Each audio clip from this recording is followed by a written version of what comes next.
سبحان الذي أسرى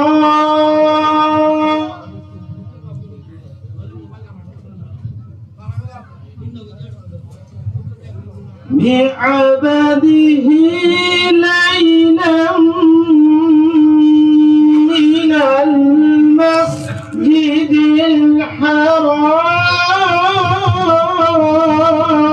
الحرام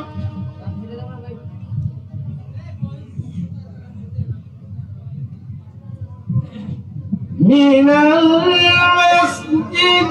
الحرام إلى المسجد الأقصى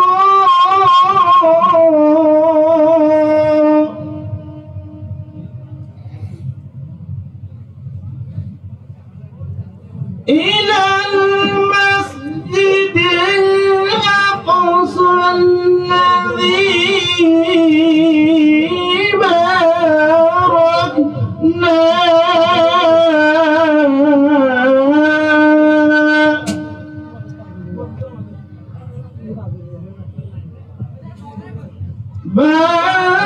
باركنا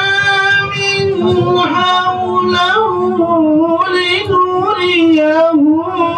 من آياتنا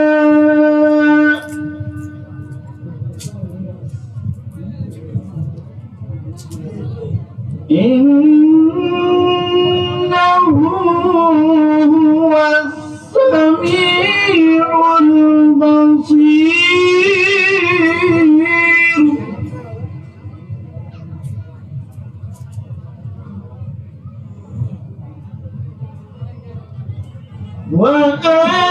وآتينا موسى الكتاب وجعلناه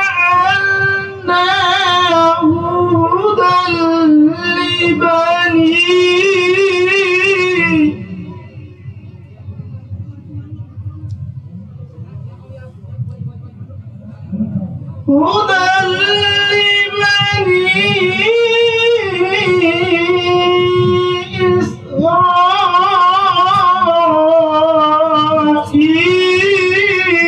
إسرائيل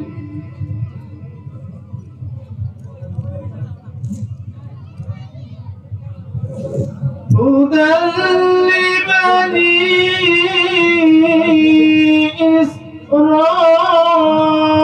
إسرائيل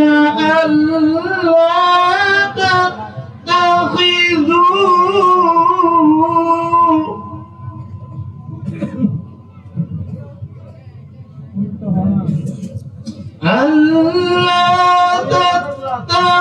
تتخذوا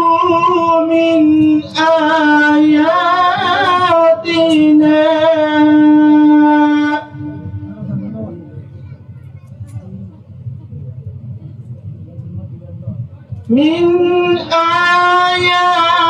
آياتنا من دونه وكيلا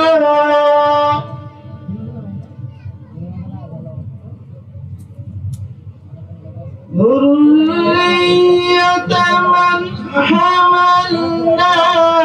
مع نوح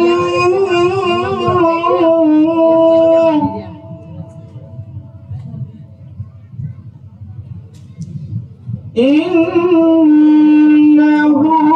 كان عبدا شكورا. صدق الله